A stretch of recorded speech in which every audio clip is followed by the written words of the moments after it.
नाज़िम बिबास सेवा के अपडेट कंदा हलूं। कराची के इलाइक़े लियारी में कुत्ते के डंडा हणी मारण वारे केस की ॿुधणी थी है। केस में गिरफ़्तार जवाबदार मोहम्मद हुसैन के जुडिशियल मैजिस्ट्रेट ॾखण की अदालत में पेश किया वियो।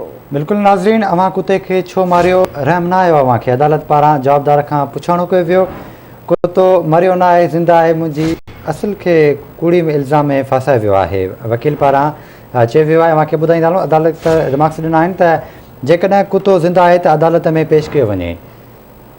इन जा अपडेट्स वठंदासीं कराची मां महताब शर खां। महताब, छा तफ़सील आहिनि? जी बिल्कुल बेशरत तव्हांखे ॿुधायां थो लखनऊ में कुत्ते डंडा हणी मारण वारे केस में ॿुधणी थी आहे। केस में गिरफ़्तार जवाबदार मोहम्मद जुडिशियल मैजिस्ट्रेट की अदालत में पेश कयो वियो।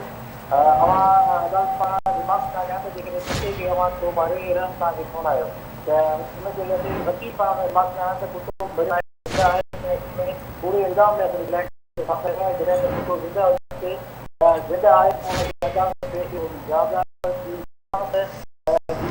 जमा कराई हुई। अदालत 20,000 रुपए की मुजरिमा जमा कराइण बदि जमा मंज़ूर करे वरिती आहे। तव्हांखे ॿुधायो त पुलिस पारां जेको मौक़िफ़ जमा करायो वियो आहे त कुत्तो जेको ॿुधाए थो कुत्तो हुजण जे करे जवाबदार हुनखे डंडा आया आहिनि, बल्कि जेको मारण खे जेको ठाहिण जी कोशिशि करे पियो।